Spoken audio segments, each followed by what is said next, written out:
جو صاحب آپ کو کچھ سمجھ آئی ہے کہ پی ٹی آئی کل 5 اگست کو کیا کرنا چاہ رہی ہے؟ میں نے تو خبر دی ویسے صحافی کہ یہ اطلاعات ہیں. سر سب سے پہلی بات تو یہ ہے جامنی صاحب کہ محمود خان اچکزئی صاحب یا تحریک تفویض عین پاکستان اس تاریخ میں حصہ نہیں لے گی. ٹھیک. وہ اخلاقی حمایت ضرور کریں گے لیکن اچکزئی صاحب اس کو لیڈ نہیں کریں گے. نہیں کریں گے. یہ لیڈ کرنے کا جو ٹاسک تھا وہ عمر ایوب اور سلمان اکرم راجے کا تھا. ٹھیک. لیکن عمر ایوب صاحب تو ایک سالڈ وجوہات ہیں کہ ان کو سزا ہو گئی ہے، لیکن باقی جو ہیں وہ اس ذمہ داری سے جو ہے وہ بری ذمہ ہونا چاہتے ہیں، لہٰذا انہوں نے اس کو دوسروں لوگوں پہ پھینکا ہے بجائے کہ خود انیشیٹو لینے کے. اب کل کیا ہوتا ہے جو آپ نے اطلاعات دی ہیں، اگر یہ درست بھی ہو جاتی ہیں تو سوال تو جو $1 ملین کویسچن یہ ہے کہ کیا اس سے عمران خان صاحب کی رہائی ممکن ہو پائے گی؟ کیا اس سے وہ ڈیزائرڈ ریزلٹس جو ہیں وہ حاصل ہو جائیں گے؟ تو اس کا جواب میری دانست میں یا میری اسٹیمیشن میں نفی میں ہے کہ اس سے کوئی فرق نہیں پڑے گا، چاہے وہ ملک کے اندر ہو چاہے ملک کے باہر ہو. جو اس وقت پرابلم ہے جامی صاحب تحریک انصاف کے ساتھ، وہ کیا ہے؟ ہم آپ دیکھیں گے کہ ہمارے دوست جو ہے نا وہ زیادہ وہ گفتگو کرتے ہیں مسائل کے حوالے سے کہ جی ہمیں یہ مسئلہ ہے، حکومت نہیں نکلنے دیتی، ہمیں اسٹیبلشمنٹ کے ساتھ جو ہے وہ بڑا آئرن ہینڈ ہے، ہمیں عدالتوں میں ریلیف نہیں مل رہا، ہمارے ساتھ ناانصافی ہو رہی ہے. یہ ساری چیزیں، اس میں کوئی چیز غلط نہیں ہے، یہ 100% درست بات ہے. جھوٹے مقدمات ہیں عمران خان سے لے کے عام کارکنان تک، شہادتیں بھی ہوئی ہیں، ہمیں استبداد کا بھی، ریاستی جبر کا بھی سامنا کرنا پڑا ہے. لیکن جو چیز لیک کرتی ہے اس ساری گفتگو میں وہ جامی صاحب ہے حل، سولوشن. ٹھیک. ہمارے پاس حل کیا ہے؟ تحریکیں حل نہیں ہوا کرتی. آپ روزانہ کنکریٹ کی دیوار سے سر پٹکنا چاہتے ہیں، آپ پٹکیں، آپ کے اپنا سر زخمی ہوگا. تو فیصل صاحب پھر میرا آپ سے سوال یہ ہے کہ پھر حل ہے کیا؟ حل تو سر صرف ایک ہی ہے جامنی صاحب، وہ ہے سیاست، سیاسی ڈائیلاگ، سیاسی لوگوں کے ساتھ. یہ تحریک تفویض عین پاکستان نے جو کام کیا ہے جس طرح سے، یہ اس کا آغاز 1.5 سال پہلے ہو جاتا تو آج آپ کسی جگہ پہ ہوتے. اور بار بار کہنے کے باوجود سیاست نہیں کی گئی. اور خان صاحب کے ذہن میں آپ کو یاد ہوگا ان کا ایک پرانا انٹرویو ہے جس میں وہ یہ کہنا، وہ پنجابی میں وہ انٹرویو ہے، دہرانا ضروری نہیں، جس میں ان کا خیال ہے کہ بندے نکلیں. تو آئی تھنک وہ اسی کے اوپر ہیں ذہنی طور پہ. لیکن اس کے ساتھ ساتھ حالات، واقعات، پولیٹیکل الائنس بنانا، پولیٹیکل سپیس حاصل کرنا، پولیٹکس کرنا، یہ لیکنگ ہے اور خان صاحب کی ٹیم کی طرف سے بھی. اور مجھے نہیں لگتا کہ پی ٹی آئی کے پاس کوئی ایسا پلان ہے، اور ان کی جو قیادت ہے وہ بھی غیر سیاسی ہے.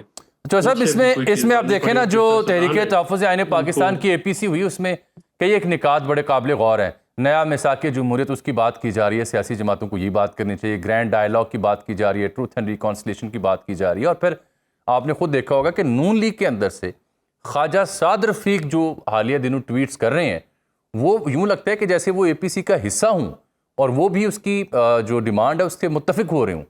تو اگر اے پی سی میں جو رکھی گئی ڈیمانڈز ان کو خواجہ جیسے سینئر سیاستدان بھی سام ہاؤ اپنے الفاظ میں انڈورس کر رہے ہیں، گولڈن اپرچونٹی ہے کہ پولیٹیکل جو ڈائیلاگ ہے، پروسیس ہے، اس کو آگے بڑھایا جائے. لیکن اس میں تحریک تحفظ عین پاکستان کا پلیٹ فارم تو نظر آتا ہے. Where is P T I in this process? دیکھیں سر، پی ٹی آئی نے بہت ساری اپرچونٹیز لوز کی ہیں نا، سیاست تو کی نہیں. اور اب ہمارا ٹمپریچر اتنا زیادہ ہے دوسری جماعتوں کے، حکمران جماعتوں کے ساتھ اور اسٹیبلشمنٹ کے ساتھ، تو ہم براہ راست تو بات ہو نہیں سکتی ہماری. دیکھیں یہ بات تو گیون ہے نا کہ آپ اگر جس حالات میں ان کے ووٹر ہمارے جو ساتھی ہیں وہ جس قدر ایک دوسرے کے اوپر سے اکپا ہو جاتے ہیں، جس طرح سے یہ معاملات گرم ہوئے ہوئے، ان کو ٹھنڈا کرنے کے لیے تو کوئی تیسرے ہی پلیٹ فارم ہی آنا نا، جو کہ تحریک تفویض عین پاکستان میں ہو سکتا ہے ایک پلیٹ فارم گریجولی بن جائے. ہمیشہ سیاست میں آغاز اسی طرح سے ہوتا ہے، پہلے اپوزیشن اکٹھی ہوتی ہے. ابھی اپوزیشن بھی مکمل طور پہ اکٹھی نہیں ہے افیکٹولی. تو جب تک یہ یو آئی جو صاحب حالیہ دنوں نا سہیل بڑائی صاحب کا ایک پوڈ کاسٹ ہمارے دوست منصور علی خان کے ساتھ سامنے آیا، جہاں پہ وہ بتا رہے ہیں کہ علی امین گنڈا پور سے ذریعے خان صاحب کو یہ آفر کی گئی تھی بنی گالہ چلے جائیں. ان دنوں ہم نے بھی خبر اپنے تئیں دی تھی، لیکن اب سینئر صحافی جب بات کرتے ہیں تو تصدیق ہو جاتی ہے. تو انہوں نے کہا جب وہ آفر لے کے گئے تو خان صاحب نے جوتی اٹھائی ان کے اوپر. شاید آپ بھی وہاں آس پاس موجود تھے.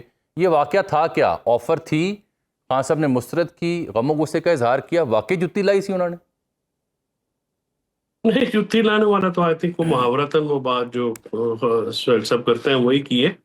ہوا یہ تھا سر، یہ جنوری 2025 میں یہ اگر آپ کو یاد ہو تو گوہر خان اور علی امین خان کی ایپیکس کمیٹی کے موقع کے اوپر ملاقات ہوئی تھی جی ٹھیک. جو کنسرن کوارٹر تھے، اور وہاں پہ علی امین نے یہ تجویز دی اور یہ انڈورس ہوئی کہ آپ ان سے بات کر لیں کہ اگر وہ بنی گالہ آتے ہیں تو اس پہ کوئی بات کی جا سکتی ہے.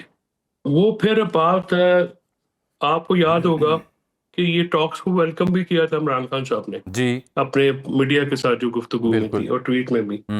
تو یہ وہاں پہ بات ہوئی تو پھر خان صاحب نے بعد میں یہ کہا کہ پہلے آپ شاہ محمود قریشی صاحب، یاسمین راشد، باقی جو ہمارے دوست ہیں، اعجاز شوی صاحب، چیمہ صاحب اور محمود رشید صاحب سمیت دوسرے کارکنان ہیں، آپ ان کو پہلے ریلیز کریں، پھر آپ میری کیسز کی ابھی بات نہ کریں یا میرے حوالے سے کوئی بات نہ کریں. تو یہ بات پھر وہاں پہ وہ منڈے نہیں چڑھی. اس کے بعد علی امین کی بھی میٹنگ ہوئی تھی ٹھیک ہے اسی سلسلے میں. تو خان صاحب کا بھی ٹرسٹ ڈیفیسٹ ہے اسٹیبلشمنٹ کے اوپر بہت زیادہ، جس طرح سے ان کا ٹرسٹ ڈیفیسٹ ہے نا جی. تو اس کو برج کرنے کے لیے تو کوئی ہے نہیں ہے نا، طاقت بیچ میں ہے نہیں ہے یا کوئی ایسا سورس نہیں ہے جو اس کو برج کر. آپ مجھے یہ بتائیں کہ ٹھیک آپ مجھے یہ بتائیں کہ پی ٹی آئی کی قیادت کے ہاں سے میں نے یہ بھی سنا کہ ہم اب سوچیں گے، جس طرح سے نااہلیاں ہو رہی ہیں، سزائیں ہو رہی ہیں، کہ ہم نے استعفے دینے ہیں یا بائیکاٹ کرنا ہے. Do you really think so کہ P T I can opt either of the option، اور وہ آپشن اگر آپٹ کرتے ہیں استعفوں کی یا بائیکاٹ کی تو کیا وہ ہیلپفل ہوگی فار دیئر کاز یا ڈیمیجنگ ہوگی؟ جب صاحب میرا خیال میں اس کا وقت گزر گیا. وہ سیاست میں وقت کی بڑی اہمیت ہوتی ہے. 26 نومبر کو جس دن یہ معاملہ ہوا تھا، اگر اس دن استعفے دیے جاتے تو پھر پریشر اور طریقے سے بننا تھا، پھر شاید وہ افیکٹو ہوتا. اب تو اگر آپ دے بھی دیں گے، آپ ہوں نہ ہوں، بیٹھے ہوں نہ بیٹھے ہوں، تو کوئی مقصد نہیں ہے. اور جس طرح سے گرپ ہے اس وقت، اس میں تو نئے الیکشن ہو جائیں گے، بندے وہ اپنے لے آئیں گے، پھر ان کی پارٹی کے اوپر بھی ڈپینڈنس کم ہو جائے گی، اور آپ اپوزیشن کی جو آپ تھوڑی بہت پالیٹکس کرتے ہیں اس سے بھی آپ دور ہو جائیں گے. اور پھر آپ یہاں پہ جب آپ ایوانوں سے نکلتے ہیں تو اس وقت خان صاحب تھے، شاہ صاحب تھے، فواد چوہدری صاحب تھے، حماد تھے، اور دوسرے جو دوست تھے وہ اسمبلیاں توڑنے کے حق میں تھے. مونس لائی اور پرویز لائی وہ نہیں تھے اس حق میں. دوسرے کچھ دوست، میں نا چیز بھی شامل تھا اس میں. میرا خیال تھا کہ سسٹم کے اندر رہنا چاہیے کہ اور وہیں سے بات کرنی چاہیے، لیکن ان کے اپنے ایک ظاہر فیصلہ تو خان صاحب نے کرنا ہوتا ہے. تو یہ چیزیں جو ہیں، اب اگر آپ باہر نکل بھی جائیں گے تو اس کا کیا فائدہ کیا ہوگا آپ کو؟ جس طرح سے میں نے پہلے عرض کیا کہ تحریک اگر آپ کل بندے نکل بھی آتے ہیں، زیادہ نکل آتے ہیں، چلو لیٹس سپوز، پھر کیا ہوگا؟ کچھ بھی نہیں ہونا. بالکل ٹھیک. فیضل صاحب بہت شکریہ سر آپ کے وقت. آپ نے 5 اگست کے حوالے سے پی ٹی آئی کی جو اسٹریٹجی اس کے حوالے سے اپنی رائے کا اظہار کیا. باخبر رہیے ہر جگہ ہر وقت بر وقت. ابھی سنو نیوز کا یوٹیوب چینل سبسکرائب کریں اور بیل آئیکن پر کلک کریں اور جانیے ملکی اور غیر ملکی حالات و واقعات یقین کے ساتھ.